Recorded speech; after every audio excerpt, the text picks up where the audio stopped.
இந்த மாங்கல்யத்தினாலே இந்த மாங்கல்யத்தினாலே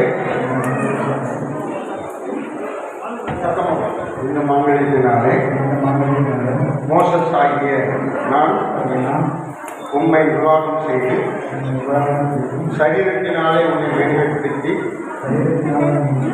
எனக்கு உண்டான லோக ஆஸ்திகளை எல்லாம் உனக்கு சுதந்திரமாக கொடுக்கிறேன். பிதா குமாரன் பரிசுத்த ஆவியின் நாமத்தினால்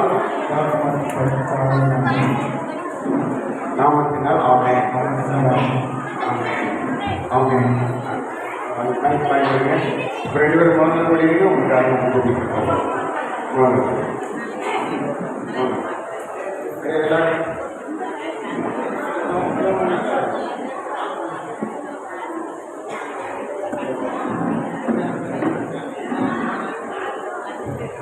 பரலோகபிதாவே நன்றியோடு நாங்கள் துதிக்கிறோம், ஜெபிக்கிறோம். இந்த நாளிலே இவர்களை இணைத்து ஆசீர்வதிக்கிறதுக்காக நன்றி செலுத்துகிறோம். பிதா குமாரன் பரிசுத்தாவின் நாமத்தினாலே அன்புமையான மகளையும் மகளை நாங்கள் ஆசீர்வதிக்கிறோம். இந்த நாளில் எங்களுடைய அன்புடைய குடும்ப வாழ்க்கை எல்லாருக்கும் ஆசீர்வதிக்கப்பட்டிருப்பதாக, தேவனால் கனப்படுத்தப்படுவதாக இயேசுவின் நாமத்தில் ஆசீர்வதிக்கிறோம்.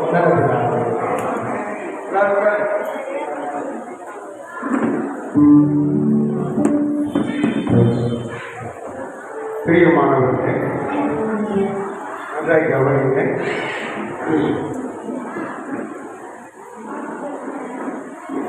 தேவன் இணைத்த இவர்களை மனிதர்கள் யாரும் பிரிக்கக்கூடாது கடவுள். தேவன் இணைத்தவர்கள் மனுஷன் பிரிக்காது இருக்க கடவுள். இன்றைக்கு இணைக்கப்பட்ட இவர்கள் அவர்கள் வாழ்நாள் முழுவதும் இணைந்து சந்தோஷமாய் வாழ வேண்டும். இந்த மணமகன் மோசஸ் அவர்களும் மணமகன் ஜெஸ்ஸி அவர்களும் இந்த பரிசுத்த விவாக நிலைமையை ஒருமித்து வாழ சம்மதித்து தேவ சந்நிதியிலும் இந்த சபைக்கு முன்பதாக அதை அறிவித்து ஒருவருக்கொருவர் வாக்கு கொடுத்து அவர்கள் அடையாளமாக மாங்கல்யத்தை இன்றைக்கு தரிப்பித்து கைப்பிடித்து தெரியப்படுத்தினபடினால் இவர்கள் இன்று முதல் புருஷனும் மனைவியுமாய் இருக்கிறார்கள் என்று பிதா குமாரன் பரிசுத்தாவின் நாமத்தினாலே உங்களுக்கு அறிவிக்கிறேன். இப்பொழுது அவர்கள் மாலை அறிவித்துக் கொள்வார்கள்.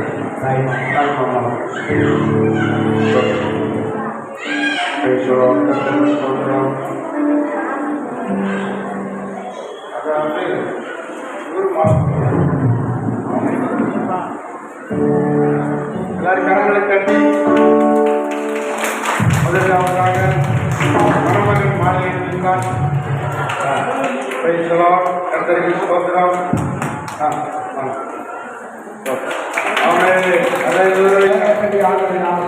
திருமணத்தில் எல்லோரும் வரலை ஏற்றுக்கொண்டார்கள். அதுபோல மணமகளும் மாலை அணிந்து அருமையான தன்னுடைய கணவனை அன்போடு ஏற்றுக்கொள்கிறார்.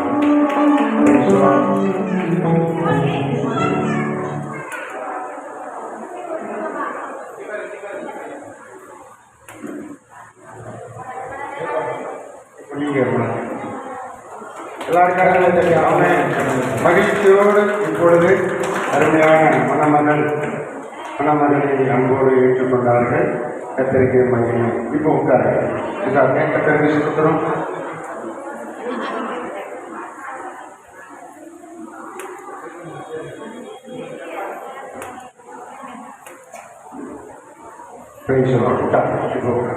நல்லவர் தேவனாகிய கர்த்தர் அவருக்கு பயந்து செவி கொடுப்பதினால் இவர்கள் பாக்கியவான்களாக ஆசீர்வதிக்கப்படுகிறார்கள். சங்கீதம் 112 முதல் 3 வரை. ஒரு சந்ததி பழத்திற்கும் அம்சம் ஆசீர்வதிக்கப்படும். ஆஸ்தியின் ஐஸ்வர்யம் பெருகும். எஸ்ஐயா 51:2 பிரகாரம் ஆபிரகாம் ஒருவனாய் இருக்கையில் ஆசீர்வதித்து பெருக பண்ணினது போல இந்த சந்ததியாரை கர்த்தர் பெருக பண்ணுவார் என்பதில் எந்த மாற்றமும் இல்லை.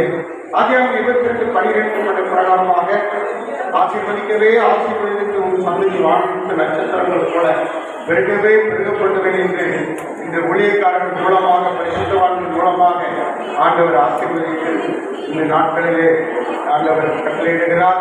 அதே 12 நன்றின் பிரகாரமாக நீ ஆசீர்வாதமாக இருப்பாய், ஆண்டவர் தொடர்ந்து ஆசீர்வதிப்பாராக என்று சொல்லி நாங்கள் மனதார ஆசீர்வதிக்கிறோம், வாழ்த்துகிறோம்.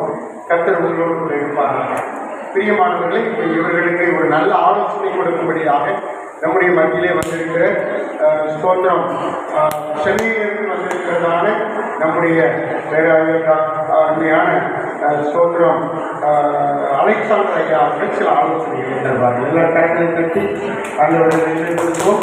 அதற்கு தூத்துக்குடியில் சொல்வதற்கு அவர்களும் சில ஆலோசனைகளை கொடுத்து வாங்கி தெரிவித்து முடிக்கப் போகிறோம்.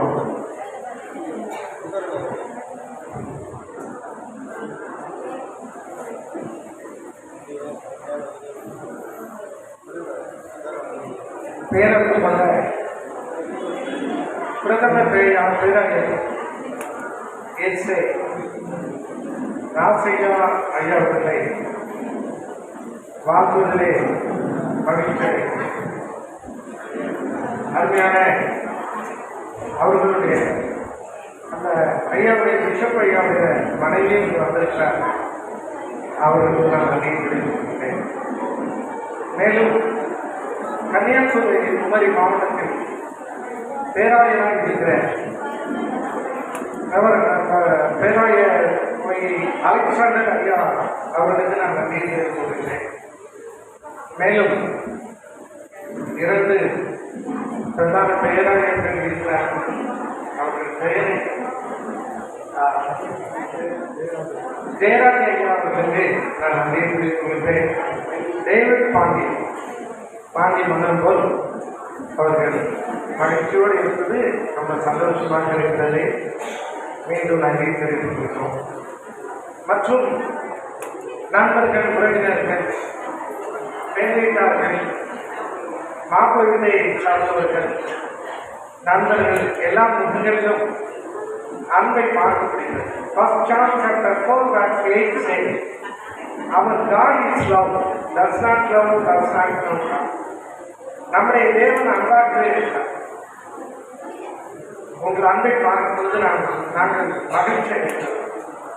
அன்போடு கைத்தட்டி நீங்கள் மணமக்களை சற்று வாழ்த்தினால் நன்றாக ஒரு கையோடு கரத்தட்டி ஒரு ஓட்டம். உங்கள் அனைவருக்கும் நன்றியை தெரிவித்துக் கொள்கிறோம். இங்கே இருக்கிற அற்புதமான மணமக்கள், நல்ல ஒரு அன்புள்ளவர்கள், அவர்களுக்கும் நன்றியை தெரிவித்துக் கொள்கிறோம். கர்த்தர் புதிய ஆசீர்வாதத்தை கொடுத்து போட்டார். வேத புத்தகத்திலே ஒரு வசனத்தை நாம் இப்படி பார்க்கிறோம்.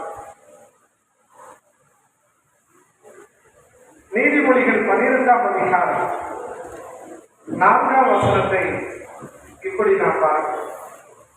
நீதிமொழிகள் 12:4 குணசாலியான ஸ்திரீ தன் புருஷனுக்கு கிரீடமாக இருக்கிறார். குணசாலியான ஸ்திரீ தன் புருஷனுக்கு கிரீடம் போல் இருக்கிறார்.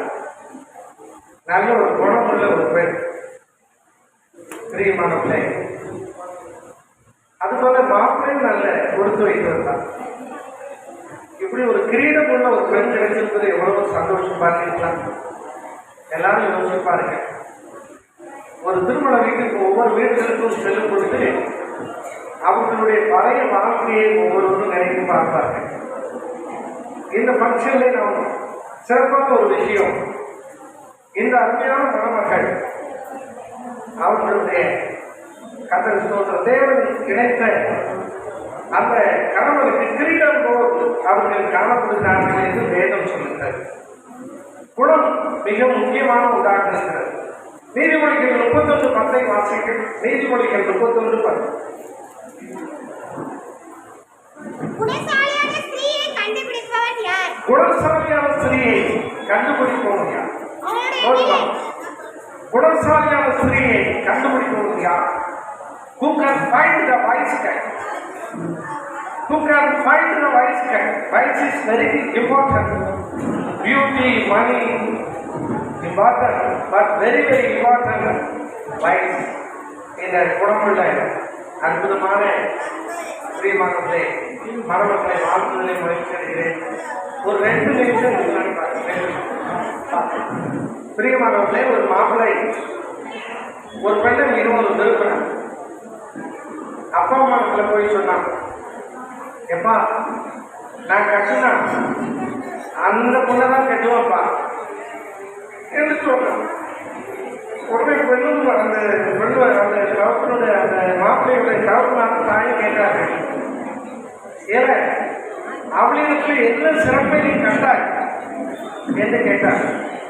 உடனே அவன் சொன்னான், எப்பா 6 அடி உயரத்தில் அவன் தலைமுடி நீளமாக இருக்கப்பா, எனக்கு அந்த பொண்ணுதான் வேண்டாம். தலைமுடி ரொம்ப நீளா இருப்பாங்க, ரொம்ப நாங்க, எனக்கு அந்த பொண்ணுதான் வேணுங்க. சரி, இல்லை ரொம்ப விரும்பிட்டு அந்த பொண்ணை கட்டி வைப்போம் என்று சொல்லி கல்யாணம் முடித்து வைத்தார். சில தினங்கள் ஓடிவிட்டது.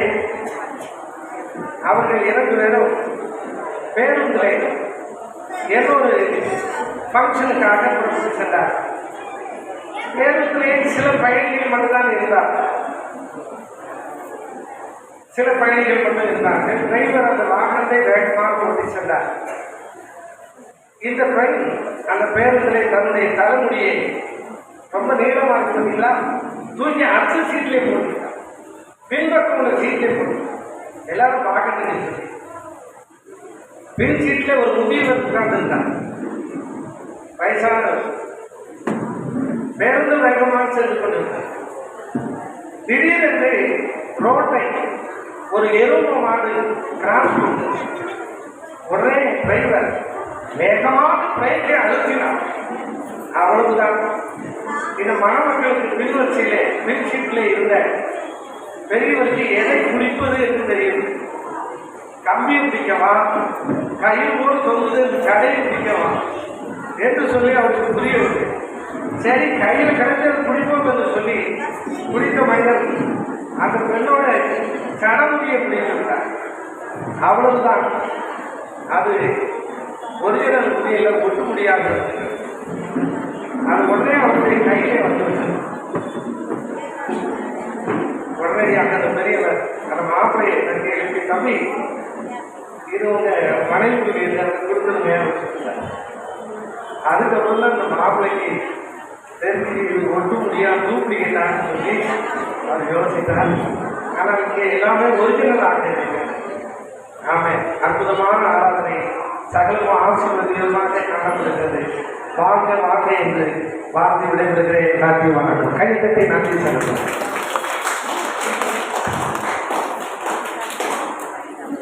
எத்தனையோ திருமணங்களில் நான் கலந்து கொண்டிருக்கின்றேன், எத்தனையோ திருமணங்களை நான் நடத்தி வைத்திருக்கின்றேன். ஆனால் இந்த திருமணம் ஒரு அதிசய திருமணமாக இருக்கின்றது. இந்த திருமணத்தை நடத்துகின்ற பேராயரை பார்க்கும்போது எனக்கு ரொம்ப சந்தோஷம். அவர்களுக்கு உள்ளத்தில் ஆழத்திற்கு வார்த்தைகளை நான் தெரிவிக்கின்றேன். 2 பேராயர் அவர்களுக்கும் இயேசு கிறிஸ்து நாமத்தில் வாழ்த்துக்கள். உங்கள் அனைவருக்கும் வாழ்த்துக்கள் சொல்லாமல் இருக்க முடியாது. நீங்க இல்லைன்னா இவர் சிறப்பு நடக்க முடியாது. 2 குடும்பத்தினர் உறவினர் அனைவருக்கும் திருவிழார் இயேசு கிறிஸ்து நாமத்தில் அன்பின் வாழ்த்துக்கள். மணமக்களுக்கும் வாழ்த்துக்களை நான் கூறிக்கொள்கின்றேன். ஒரே ஒரு வசனம் 3 யோவான்ல 2ஆம் வசனத்துல ஒரு வசனத்தை சொல்லி பிள்ளைகளை வாழ்த்திட்டு கர்த்தருக்கு ஸ்தோத்திரம் ஜெபித்து நாம் தாராள நிறைவு செய்வோம். பிரியமானவனே, உன் ஆத்துமா வாழுகிறது போல நீங்க எல்லாவற்றிலும் வாழ்ந்து சுகமாக இருக்கும்படி ஆண்டவர் எங்களுக்கு கிருபையின்படி அபிஷேகத்தின்படி இந்த வார்த்தைகளை சொல்லி உங்களை வாழ்த்தி ஆசீர்வதிக்க வேண்டும் என்று விரும்புகின்றேன். பிரியமானவனே, பிரியமானவளே, உன் ஆத்துமா வாழுகிறது போல நீங்கள் எல்லாவற்றிலும் வாழ்ந்து சுகமாக இருக்க வேண்டும். அப்படி நீங்கள் எல்லாவற்றிலும் வாழ்ந்து சுகமாக இருக்க வேண்டும் என்றால் நீங்கள் ஜெபிக்கின்றவர்களாக, தேவனை ஆராதிக்கின்றவர்களாக, கர்த்தருக்கு பயப்படுகிறவர்களாக நீங்கள் இருப்பீர்கள் என்று சொன்னார்.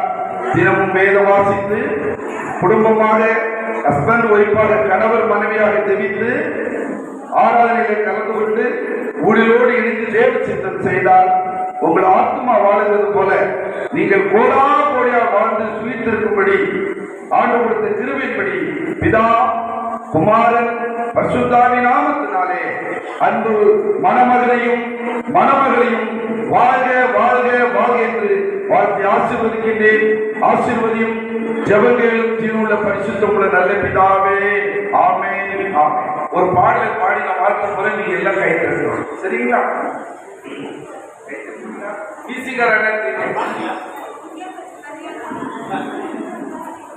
கவர்ச்சி நாயகனே,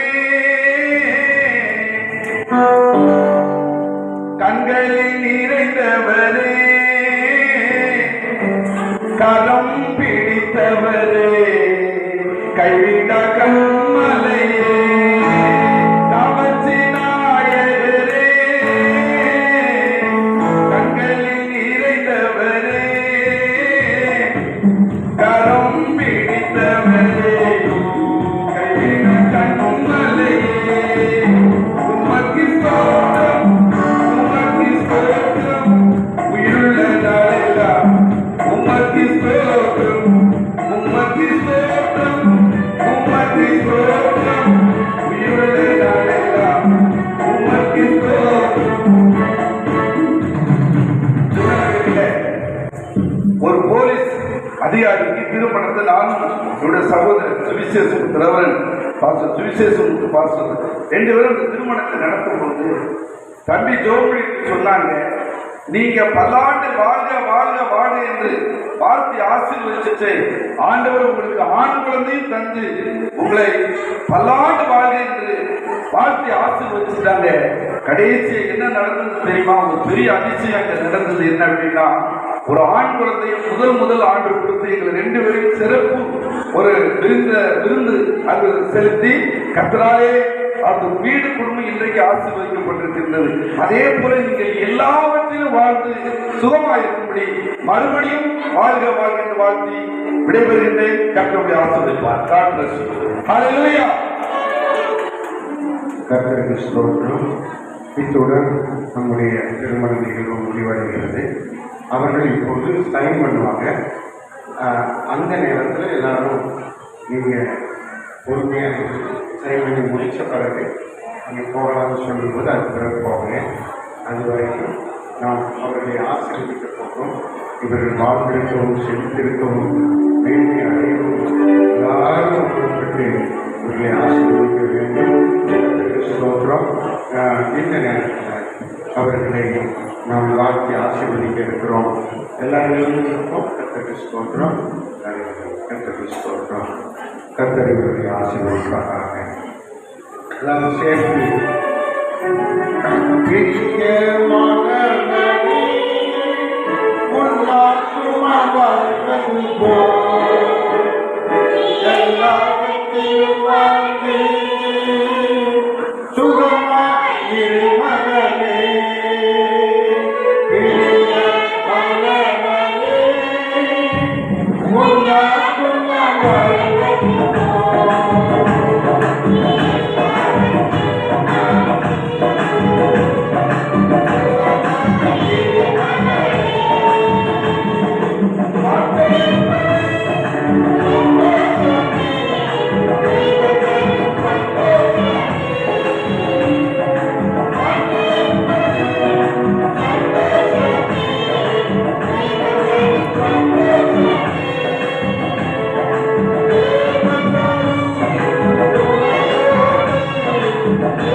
கர்த்தருக்கு ஸ்தோத்திரம். நாம் மணமக்களை ஆசீர்வதித்து இந்த நேரத்தில் நாம் இருக்க போனோம். நம்முடைய திருமணம் நிகழ்வு விவாக ஆராதனை கொண்டு வருகிறேன். கர்த்தருக்கு ஸ்தோத்திரம். எல்லாரும் சேர்ந்து சொல்வோம். என் ஆத்மாவே கர்த்தரை ஸ்தோத்திரி, நாட்டுமாவே கர்த்தரை ஸ்தோத்திரி, கர்த்தர் செய்த சகல உபகாரங்களையும் மறவார். நம்முடைய கர்த்தராகிய இயேசுவின் கிருபையும் பிதாவாகிய தேவனுடைய அன்பும் பரிசுத்த ஆவியானவருடைய ஐக்கியமும் சிநேகமும் பாதுகாப்பும் ஆசீர்வாதமும் பாக்கியமும் சுகமும் சமாதானமும் மேன்மையும் இன்றைக்கும் என்றைக்கும் எப்போதும் நம் அனைவரோடும் விசேஷமாக மணமகன் மோசஸ் அவர்களோடும் மணமகன் ஜெஸ்ஸி அவர்களோடும் இன்றைக்கும் என்றைக்கும் எப்போதும் கூட இருப்பதாக. அல்லேலூயா, அல்லேலூயா, அல்லேலூயா. கர்த்தர் உங்களை அனைவரையும் ஆசீர்வதிப்பாராக, மணமக்களை ஆசீர்வதிப்பாராக. வாழ்த்துக்கள். கர்த்தர் உங்களோடு இருப்பாராக.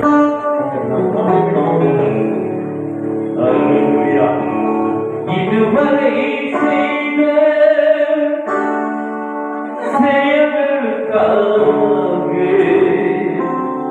இயேசுவே உம்மை பாடுவதே.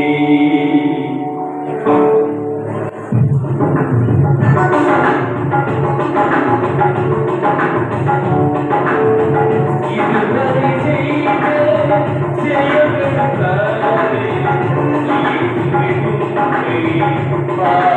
பாடுவதே.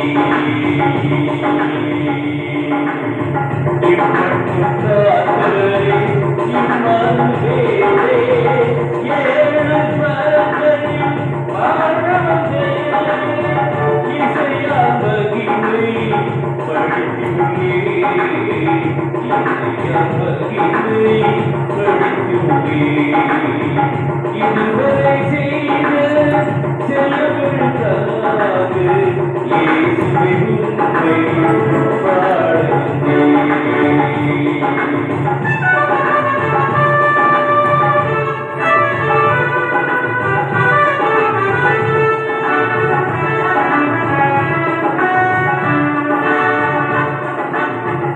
இரண்டு மூன்று பேர்கள் நடுவே இருப்பேன் என்று சொன்னவரே, நீர் உரைத்த எங்கள் வாக்கின் மடியிலே